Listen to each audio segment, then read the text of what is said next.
While the world of Narnia is filled with many memorable and even iconic creatures, from fawns to rodents, several rodents in fact, serpents and even marsh wiggles, there is perhaps no human more iconic, more beloved, and more admired than Narnia's Golden Age monarch, Queen Lucy the Valiant, or as she's known in our world, Lucy Pevensie.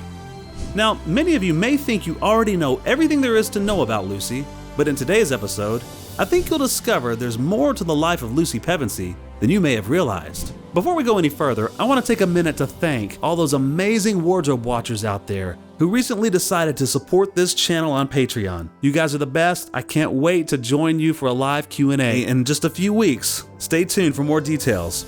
Okay, this is an absolutely packed episode, and there's no time to waste, so let's get started. It's time to leave the Shadowlands behind and step into a world that's more real than our own. It's time to follow me into the wardrobe. Lucy Pevensie was born in 1932 as the youngest of 4 siblings. Her oldest brother was Peter, who was 5 years older than she was.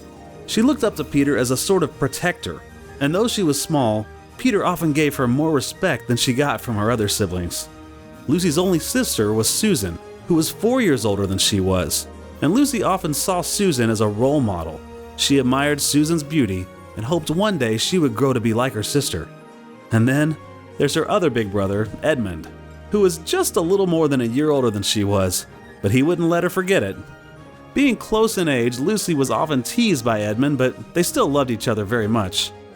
In the late summer of 1940, when Lucy was 8 years old, the German Luftwaffe began a merciless bombing of London that was infamously known as the Blitz. In response to the threat posed on the citizens of London, hundreds of thousands of children were eventually evacuated out of the urban areas and into the British countryside. Now, I should note that while the Walden film depicts the Pevensie children taking cover in the middle of what appears to be the London Blitz, it's probably more likely that the Pevensie children were actually evacuated before the actual Blitz began, probably during the early summer months. In any case, Lucy and her siblings were evacuated to the countryside, where one Professor Digory Kirke had volunteered to host these evacuees in his large countryside mansion. It was during this time in the mansion that Lucy initially discovered the magical wardrobe and stumbled through an interdimensional portal into the world of Narnia. Upon her first trip, she met a fawn named Tumnus next to that iconic lamppost, which was located on the northern border of the Narnian region of Lantern Waste. Now, she narrowly avoided Tumnus's aborted kidnapping attempt, and instead, Tumnus helped her return home safely, back through the wardrobe. Now, just a few days later, Lucy and the other Pevensie siblings all unexpectedly came to Narnia once again, while playing a game of hide and seek in the wardrobe. Very soon after entering Narnia, the children met Mr. Beaver and were invited back to his lodge. There, Mr. and Mrs. Beaver explained that Narnia was under the curse of the eternal winter cast by the White Witch, who falsely claimed to be the Queen of Narnia. They also told the children about the Golden Age prophecy, that when the 2 sons of Adam and 2 daughters of Eve sat on the throne of Cair Paravel, the witch's power would be broken, and the curse of the long winter would finally be lifted. Now, after Edmund had snuck away to the White Witch to betray his siblings, Mr. Beaver led Lucy and the others on a journey to meet Aslan himself at the encampment beside the stone table. Along the way, as the witch's power began to show real signs of weakening, Lucy and her siblings were visited by Father Christmas, who gave all the children gifts, including Lucy, who received a dagger and a magical healing cordial that was made from the juice of fire flowers that were taken from the mountains of the sun.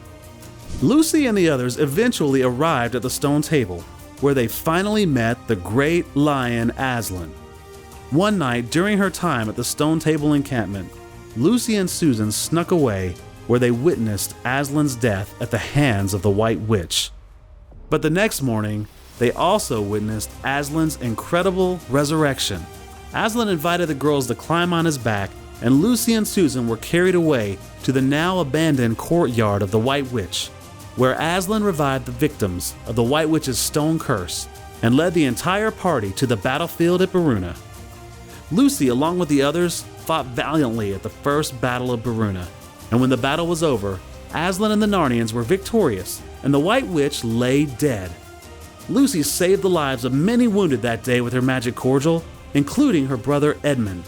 2 days later, in the great hall of the Castle Cair-Paravel, Lucy and her siblings were crowned by Aslan and led to the 4 thrones among deafening cheers. Thus marked the fulfillment of the Golden Age prophecy and the beginning of the Golden Age of Narnia. All of this took place in the Narnian year 1000. Lucy and her siblings served Narnia well as kings and queens. Lucy herself became known among the people as Queen Lucy the Valiant, no doubt due to her strong will and courageous heart.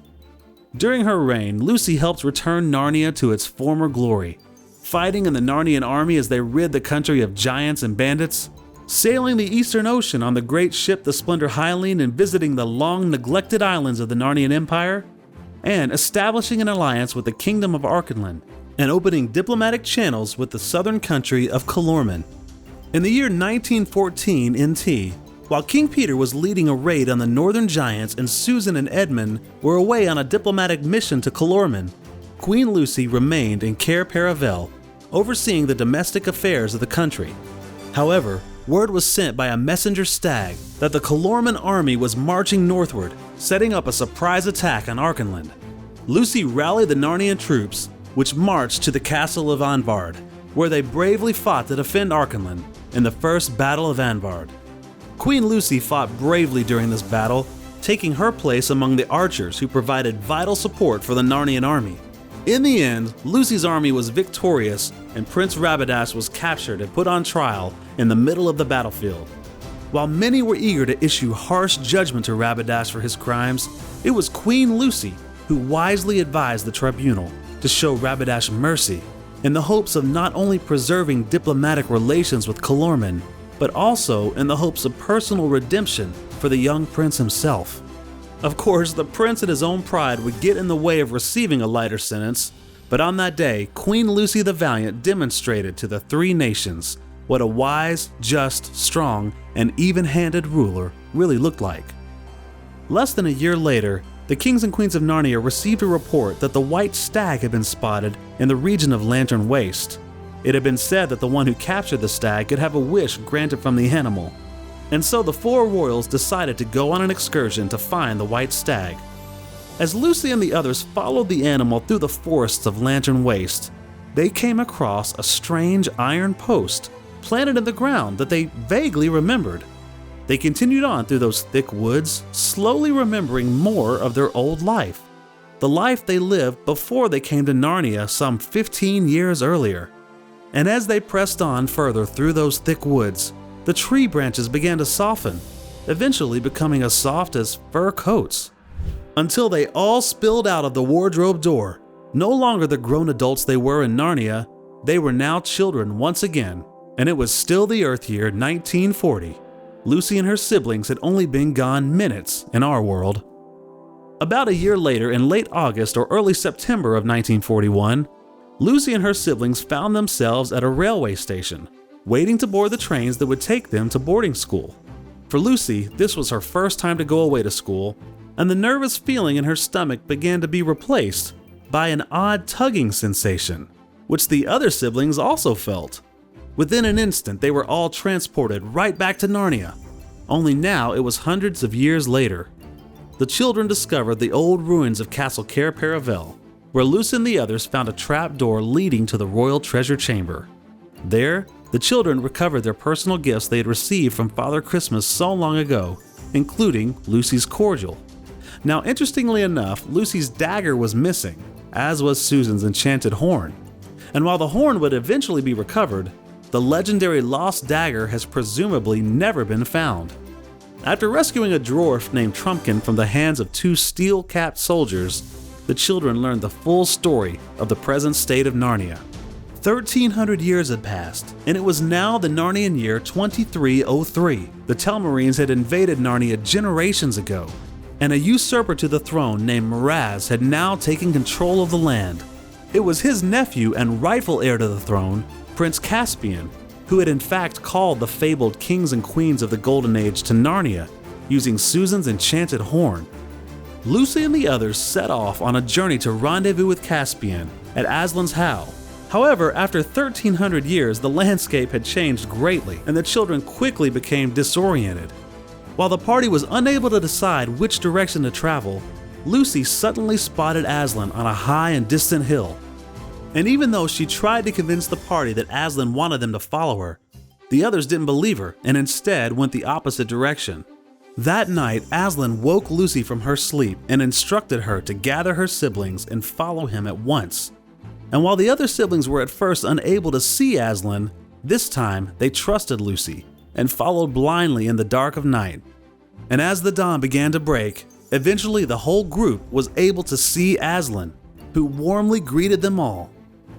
Aslan sent the men to meet Caspian at once, but he told Susan and Lucy to stay behind, where they joined in a particularly odd but joyful party with guests including dryads, Selenius on a donkey, a group of wild girls, and, believe it or not, Bacchus, the lord of revelry himself. Now the next morning, Lucy was once again awoken by Aslan, and this time the entire group paraded into the town of Beruna, where Aslan destroyed the bridge and freed the river god, and called many school children and even an old woman to leave their work and follow him.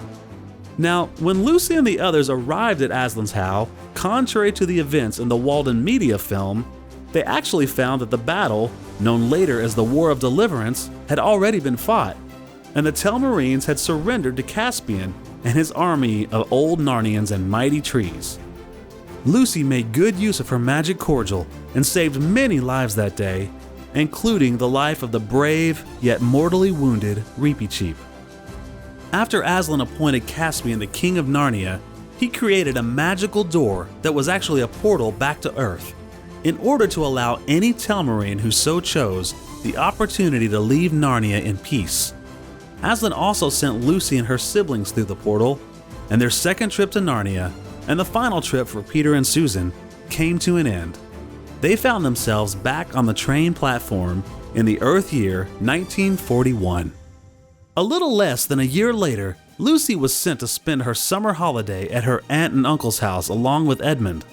It was during this time that the pair, along with their cousin Eustace, were once again teleported back to Narnia. This would be Lucy's final trip to this world. The children were transported into the middle of the Eastern Ocean, and it seems that Lucy must have spent her year at school learning to swim, because the year before she could hardly swim at all. Lucy, Eustace, and Edmund were rescued by the great ship the Dawn Treader, which was sailed by King Caspian and his crew, including Lucy's dear friend, Sir Reepicheep.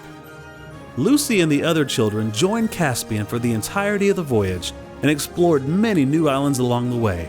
There were the Lone Islands, where Lucy was captured as a slave and eventually rescued by Caspian. Then there was Dragon Island, where Lucy discovered the dragon Eustace was injured and used her magic cordial to help ease his pain. Just a short time later, the crew sailed into Burnt Island, where Reepicheep acquired a small boat that would later prove very handy. After surviving an attack by the legendary Great Sea Serpent, Lucy and the others discovered Deathwater Island, where she and the landing party were nearly killed by the waters of a magical pool, which turned everything in it to solid gold. Next came what would be known as the Island of the Duffers, where an invisible dwarves demanded that Lucy, as the only girl in the party, recite a magical spell in the magician's library in order to make them visible once again. It was here that Lucy was tempted to recite a magical spell which promised to make her more beautiful than anyone in the world. Even her sister Susan would be jealous. And while seeing Aslan's face in the book helped her resist that temptation, she did ultimately recite another spell that allowed her to eavesdrop on her friends back on Earth. After reciting the spell that made the Duffers reappear, Aslan also appeared to Lucy and spoke words of admonishment and encouragement to her, and he left her to continue on her journey. Now, after this encounter, Lucy was reminded to trust Aslan, to look to him for help in times of trouble, which is exactly what she did on her next waypoint, the Dark Island. When the Dawn Treader seemed hopelessly lost in the island's utter darkness, Lucy called out to Aslan for help, and he came in the form of a white albatross to guide the ship to safety. And after speaking only to Lucy, saying, "Courage, dear heart," Aslan sent them further along on their journey. After several more days, Lucy and the rest of the crew spotted the last island they would visit on their voyage, the island of the star known as Ramandu's Island. There, Lucy and the others found the remaining lost three lords. They also met the retired star Ramandu and his daughter, who would one day become Caspian's wife. And finally, they feasted from Aslan's table. The following day, Lucy set out with Caspian, Edmund, Eustace, and Reepicheep to the edge of the world and the entrance to Aslan's country. They sailed across the kingdom of the Mer people, through the lily-covered waters of the Silver Sea, and finally ran aground at the edge of the world. It was then that Lucy bid farewell to her dear friend Reepicheep as he sailed his tiny coracle over the great standing wave and into Aslan's country. After Reepicheep had disappeared, the party left their boat and waded along the shore, where they met a lamb who transformed into Aslan. And it was in these moments that Aslan told Lucy her time in Narnia had finally come to an end. For the next 7 years, Lucy lived a fairly normal life, going to school and coming home for the holidays. And in 1949, she reunited with the 7 Friends of Narnia, as they came to call themselves, and they spent their time reminiscing about their days in that magical land. Now, not many days later, while traveling by train with Eustace, Jill, Polly, and Digory, Lucy and the others were involved in a terrible train crash, which killed many people, both in the train and at the station. And sadly, Lucy and the other Friends of Narnia were among the casualties. And so, in 1949, at the age of 17 years old, Lucy Pevensie's life on Earth came to an end.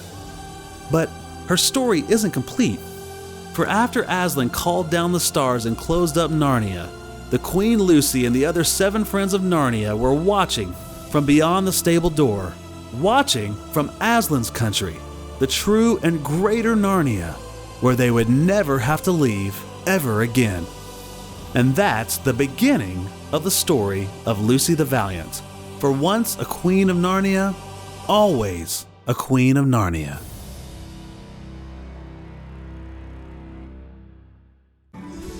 Well, that's all the time we have for today. But one more time, a big thank you to the King of Narnia, Will, and the High Kings of Narnia, Matt and Augustine. If you'd like to support this channel, you can find the link to my Patreon in the description below. I look forward to seeing you next time as we take another journey into the wardrobe.